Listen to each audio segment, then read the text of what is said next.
میرے دوستو بزرگ عزیزو، کافر اور مسلمان کی زندگی میں فرق صرف ذکر کا ہے، فرق صرف ذکر کا ہے۔ کافر کی زندگی 100% غفلت والی ہے، مسلمان کی زندگی 100% ذکر والی ہے۔ ذاکر صرف وہ نہیں جو صبح شام ایک تسبیح پڑھ لے، بلکہ صبح سے لے کر شام تک اللہ رب العزت ہم سے محمد صلی اللہ علیہ وسلم کے طریقے پر جو کچھ چاہتے ہیں اس سب کو قولاً عملاً کرنا ذکر ہے، سب کو قول اور عمل کے اعتبار سے کرنا ذکر ہے۔ لوگ سمجھتے ہیں صرف زبان سے اللہ کا ذکر ہوتا ہے، نہیں، بلکہ جتنے بھی افعال ہیں تمام اعضاء کے وہ سب کا سب ذکر ہے۔ جتنے بھی افعال ہیں تمام اعضاء کے سب کا سب ذکر ہے، اس لیے کہ ذاکر حقیقت میں اس شخص کو کہا گیا ہے جس کو دیکھ کر اللہ یاد آ جائے، جس کو دیکھ کر اللہ یاد آ جائیں، اس کو ذاکر فرمایا ہے کہ ذاکر حقیقت میں وہ ہے جس کو دیکھ کر اللہ یاد آ جائے۔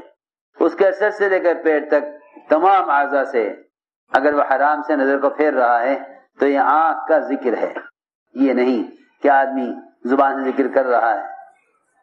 اگر زبان سے ذکر کر رہا اور آنکھ سے حرام کو دیکھ رہا تو غافل ہے، ذاکر نہیں ہے، کیونکہ اس زمانے میں لوگوں نے ذکر کو صرف محدود کر دیا ہے تسبیحات میں، حالانکہ ایسا نہیں ہے۔ آنکھ کی پلک تک کا ذکر ہے، آنکھ کی پلک کے جھپکنے تک بھی ذکر ہے۔ آپ جتنی مرتبہ بیت اللہ کی طرف نظر اٹھا کر دیکھیں، اتنی مرتبہ ہر نظر پر جتنی نیکیاں ملنی ہیں ہر نظر پر ملیں گی۔ نامحرم سے نظر پھیر لیں تو یہ آنکھ کا ذکر ہے، کان کو غیبت سے روک لیں تو کانوں کا ذکر ہے، زبان کو غیبت سے جھوٹ سے روکے رکھیں تو یہ زبان کا ذکر ہے۔ صرف زبان سے اللہ کا ذکر کرنا ہی ذکر نہیں، بلکہ اپنی زبان کو حرام سے روک کر رکھنا بھی ذکر ہے۔ تو میں نے عرض کیا کہ مومن کی پوری زندگی ذکر سے گھری ہوئی ہے اور کافر کی پوری زندگی غفلت سے گھری ہوئی ہے۔ کافر غفلت میں ڈوبا ہوا ہے کہ اسے کبھی اللہ کا دھیان نہیں آتا، مومن اللہ کے ذکر میں ڈوبا رہتا ہے کہ اسے اس کے غیر کا دھیان نہیں آتا۔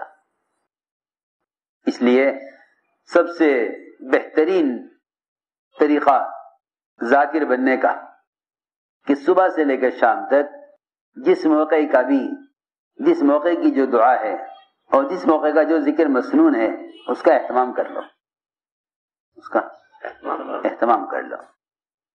ایسا شخص کی زبان مرطوب بذکر اللہ ہو جائے گی، ایسے شخص کی زبان مرطوب بذکر اللہ ہو جائے گی، ایسے شخص کی زبان اللہ کے ذکر سے تر رہے گی۔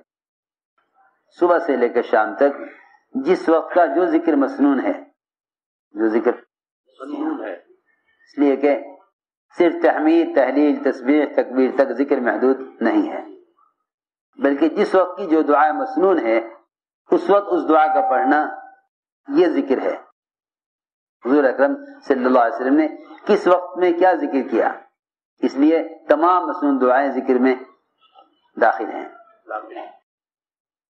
اگر کوئی بیت الخلاء سے نکلنے کے وقت، بیت الخلاء سے نکلنے کے بعد قرآن کی آیت پڑھے تو سنت کا ذکر نہ ہوگا، حالانکہ قرآن کا پڑھنا افضل ذکر ہے، قرآن کا پڑھنا افضل ذکر ہے، مگر بیت الخلاء سے نکلنے کے بعد اس وقت یہ سوچے کہ اس وقت کی کیا دعا ہے، اس وقت کی کیا دعا ہے، اس وقت اس دعا کا پڑھنا افضل ہے۔ علماء نے لکھا ہے وہ تمام جہود زوایا کی تعمیر اور یتیم خانے تعمیر کرانے اور خیر کی راہوں میں مال خرچ کرنے کو اگر آپ کی وفات سے لے کر قیامت تک بھی امت مجتمع ہو کر کر لے تو حضور اکرم صلی اللہ علیہ وسلم کے استنجے کی لائن کی سنت کا مقابلہ نہیں کر سکتے۔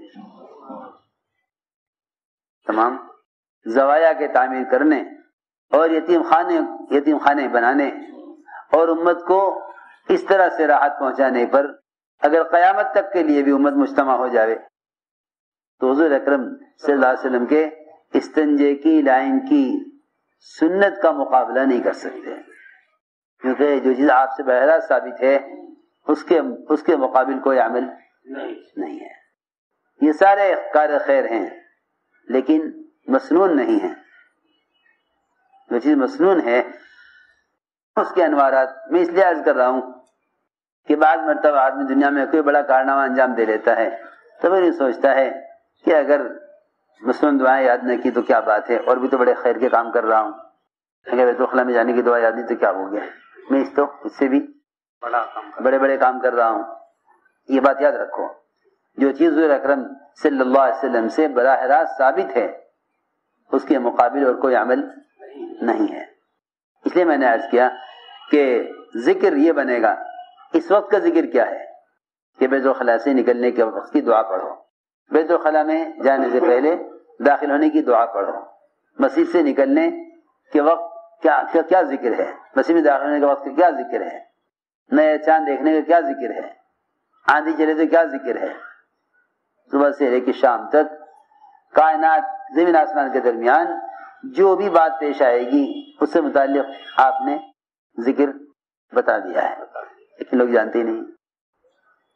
میں کیا بتاؤں آپ حضرات کو، امت نے مسنون دعاؤں میں سے صرف اپنی دنیاوی حاجتوں سے متعلق دعائیں چھانٹ لی ہیں، باقی سارا دعاؤں کا ذخیرہ چھوڑ دیا۔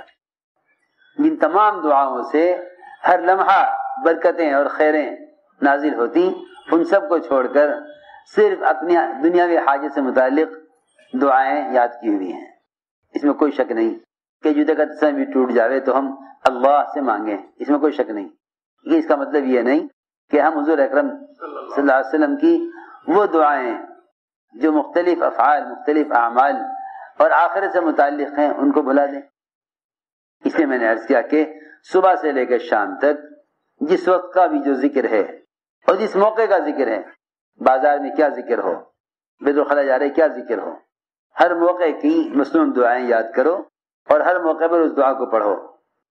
صبح اور شام کے اذکار بیان کرتے ہیں بنو ہاشم کے ایک آزاد کردہ غلام، ان کی والدہ نے ان سے بیان کیا کہ ان کی والدہ حضور اکرم صلی اللہ علیہ وسلم کی صاحبزادیوں میں سے کسی صاحبزادی کی خدمت کیا کرتی تھی، تو انہوں نے اپنی خادمہ سے بیان کیا، کیونکہ پہلے زمانے میں خدمت دینے والوں کو علم دیا جاتا تھا، خدمت کرنے والوں کو علم سکھلایا جاتا تھا، تو آپ کی صاحبزادی نے اپنی خادمہ کو بتلایا کہ حضور اکرم صلی اللہ علیہ وسلم اپنی بیٹی کو سکھلایا کرتے تھے، اے میری بیٹیا صبح کو کہا کر سبحان اللہ وبحمدہ ولا قوت الا باللہ ما شاء اللہ کان وما لم یشاء لم یکن اعلم ان اللہ علی کل شیء قدیر وان اللہ قد احاط بكل شیء علما۔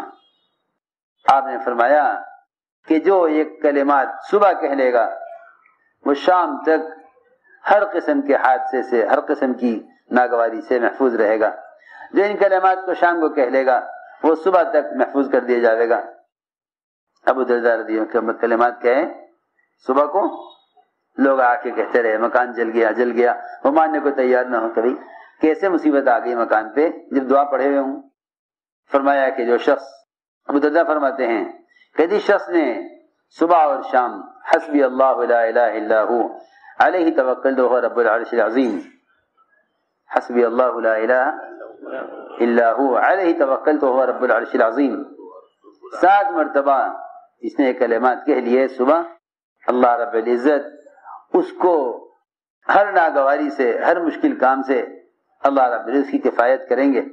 یہ ان کلمات کو سمجھ کر کہہ رہا ہو یا بغیر سمجھے، ان کلمات کو دھیان دے کر کہہ رہا ہو یا بغیر دھیان کے، اللہ رب العزت اس کو اس کے ہر کام میں اور ہر مشکل مسئلے میں اس کی کفایت کریں گے۔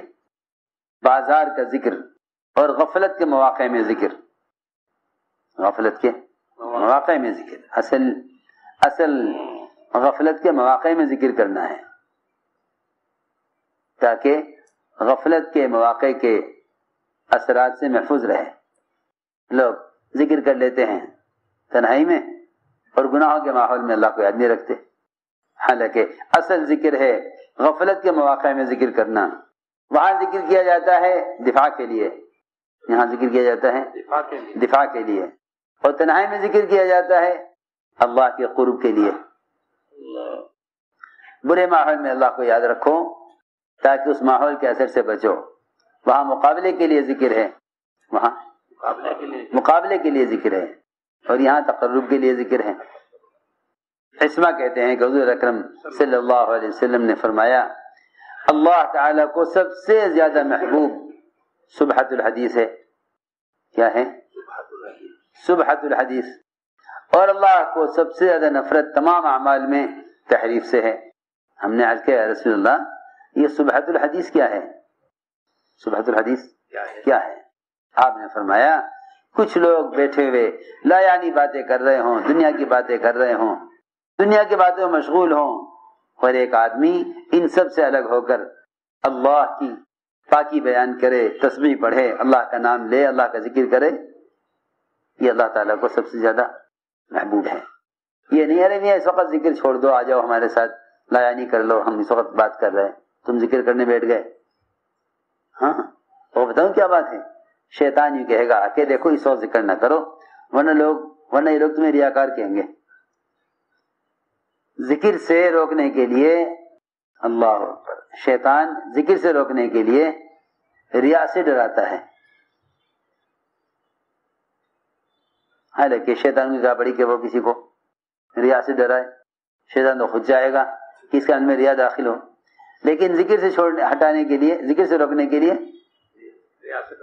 ریا سے ڈراتا ہے کہ اس وقت ذکر نہ کرو ورنہ لوگ تمہیں ریاکار کہیں گے.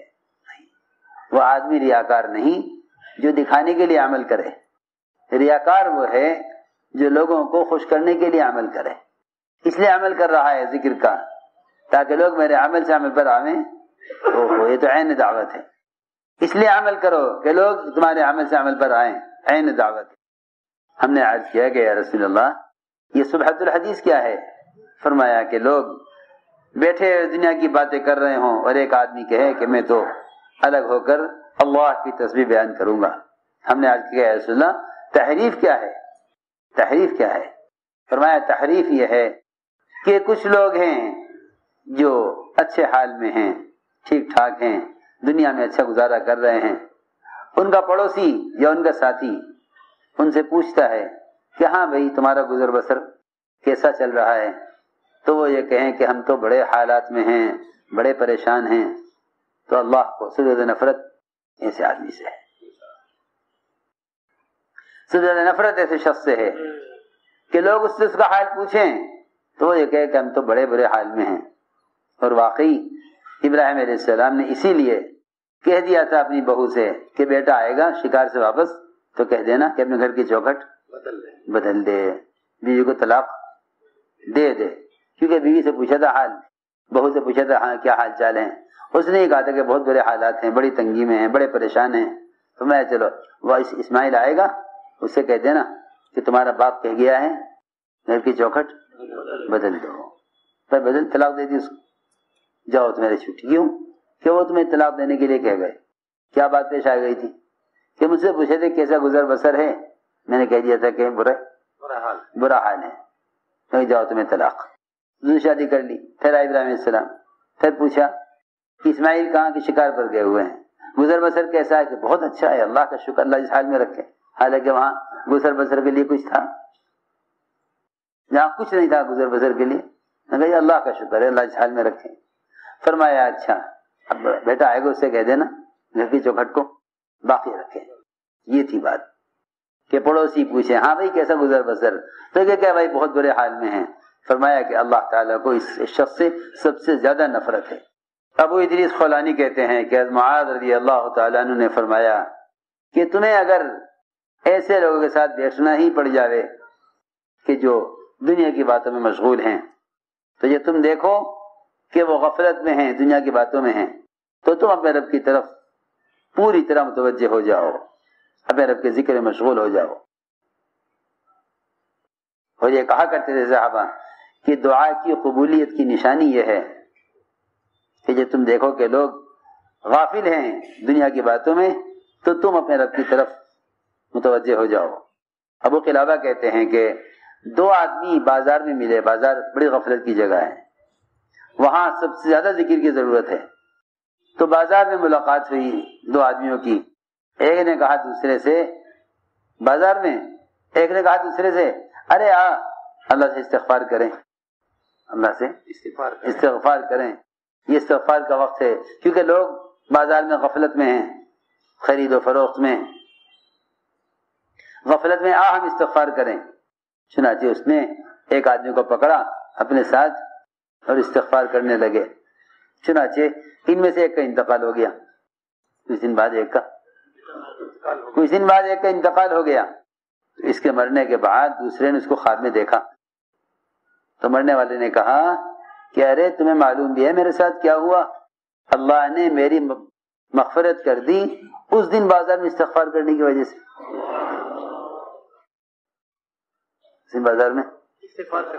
اس دن بازار میں جو میں نے تُونے استغفار کیا تھا نا، تو یہ خبر بھی ہے اللہ نے اس پر میری مغفرت کر دی، اس رات میں جو بازار میں ہم نے استغفار کیا تھا اللہ نے اس پر میری مغفرت کر دی، اس رات میں جو بازار میں ہم نے استغفار کیا تھا۔